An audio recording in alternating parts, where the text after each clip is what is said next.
Hello दोस्तों, हमारे YouTube channel success life में आप सबका स्वागत है।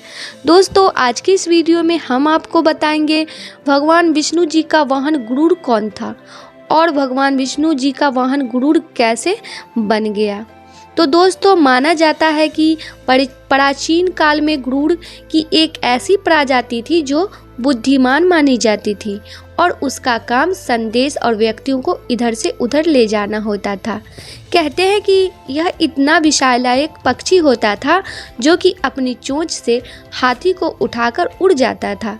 गरुड़ जैसे ही दो पक्षी रामायण काल में भी थे जिन्हें जटायु और संपाति कहा जाता था। ये दोनों भी दंडकारण्य क्षेत्र में रहते विचरण करते रहते थे।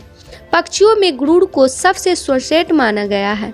यह समझदार और बुद्धिमान होने के साथ साथ तेज गति से उड़ने की क्षमता रखता है। गिद्ध और गरुड़ में फर्क होता है। गरुड़ के बारे में पुराणों में अनेक कथाएं मिलती है।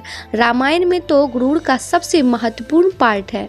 प्राचीन विष्णु मंदिरों के द्वार पर एक ओर गरुड़ तो दूसरी ओर हनुमान जी की मूर्ति अवशिष्ट की जाती रही है। दोस्तों, गरुड़ का जन्म सतयुग में हुआ था, लेकिन वे त्रेता और द्वापर में भी देखे गए थे। दक्ष प्रजापति की विनीता नामक कन्या का विवाह कश्यप ऋषि के साथ हुआ। विनीता ने प्रसव के दौरान 2 अंडे दिए, एक से अरुण का और दूसरे से गरुड़ का जन्म हुआ। अरुण तो सूर्य के रथ के सारथी बन गए, तो गरुड़ ने भगवान विष्णु का वाहन होना स्वीकार किया। संपाति और जटायु इन्हीं अरुण के पुत्र थे।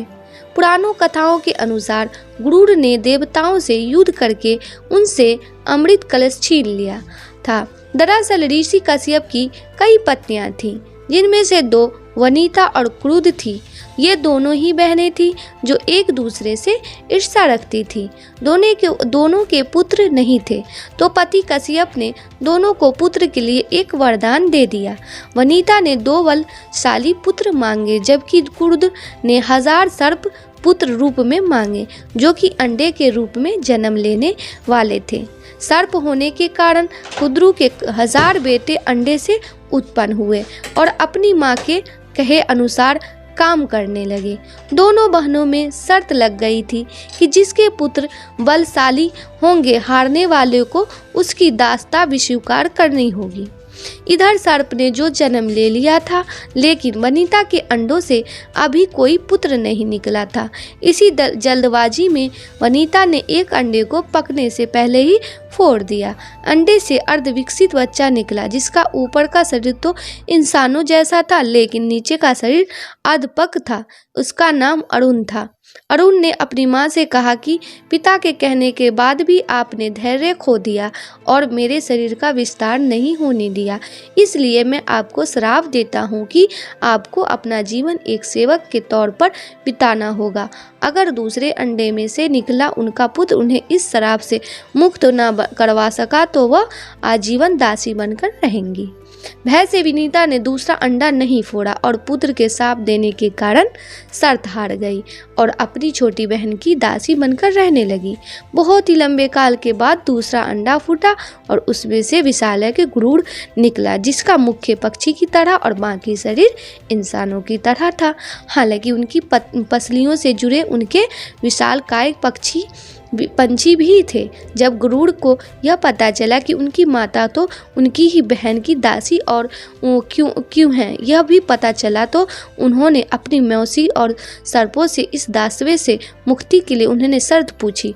सर्पों ने विनीता की दासता की मुक्ति के लिए अमृत मंथन ने निकला। अमृत लेने के लिए गरुड़ स्वर्गलोक की तरफ तुरंत निकल पड़े। देवताओं ने अमृत की सुरक्षा के लिए 3 चरणों की सुरक्षा कर रखी थी। पहले चरण में आग के बड़े पर्दे बिछा रखे थे, दूसरे में घातक हथियारों की आपस में घर्षण करती दीवार थी और अंत में 2 विषैले सर्पों का पहरा वहां तक भी पहुंचने से पहले देवताओं से मुकाबला करना था। गरुड़ सबसे भीड़ गए और देवताओं को बिखेर दिया। तब गरुड़ ने कई नदियों का जल मुख में ले पहले चरण की आग को बुझा दिया। अगले पथ में गरुड़ ने अपना रूप इतना छोटा कर लिया कि कोई भी हथियार उनका कुछ ना बिगाड़ सका और सांपों को अपने दोनों पंजों में पकड़कर उन्होंने अपने मुंह से अमृत कलश उठा लिया और धरती की ओर चल पड़े। दोस्तों, लेकिन तभी रास्ते में भगवान विष्णु प्रकट हुए और गरुड़ के मुंह में अमृत कलश होने के बाद भी उसके प्रति मन में लालच न होने से खुश होकर गरुड़ को वरदान दिया कि वो आजीवन अमर हो जाएंगे। तब गरुड़ ने भी भगवान को एक वरदान मांगने के लिए बोला तो भगवान ने उन्हें अपनी सवारी बनने का वरदान मांगा। इंद्र ने भी गरुड़ को वरदान दिया कि वो सांपों को भोजन रूप में खा सकेगा। इस पर गरुड़ ने भी अमृत सुकुशल वापसी का वादा किया। तो दोस्तों, अंत में गरुड़ ने सर्पों को अमृत सौंप दिया और भूमि पर रखकर कहा कि यह रहा अमृत कलश, मैंने यहाँ इसे लाने का अपना वादा पूरा किया और अब यह आपके सुपुर्द हुआ, लेकिन इसे पीने के आप सभी स्नान करें तो अच्छा होगा। जब वे सभी सर्प स्नान करने गए तभी वहाँ अचानक से भगवान इंद्र पहुँचे और अमृत कलश को वापस ले गए, लेकिन कुछ बूंदें भूमि पर गिर गई जो घास पर ठहर गई थी। सर्प उन बूंदों पर झपट पड़े, लेकिन उनके हाथ कुछ न लगा। इस तरह गरुड़ की शर्त भी पूरी हो गई और सर्पों को अमृत भी नहीं मिला। जब रावण के पुत्र मेघनाथ ने श्री राम से युद्ध करते हुए श्री राम को नागपाश से बांध दिया था, तब वो देवर्षि नारद के कहने पर गरुड़ ने नागपाश को समस्त नागों को खाकर श्री राम को नागपाश के बंधन से मुक्त कर दिया था। भगवान राम के इस तरह नागपाश में बंध जाने पर श्री राम के भगवान होने पर गरुड़ को संदेह हो गया था। आज के लिए बस इतना ही। दोस्तों, आपको ये वीडियो पसंद आया है तो लाइक करिएगा, दोस्तों को शेयर जरूर करिएगा, चैनल को सब्सक्राइब करके बेल आइकन को जरूर दबाइएगा ताकि आने वाला वीडियो आपको सबसे पहले मिले।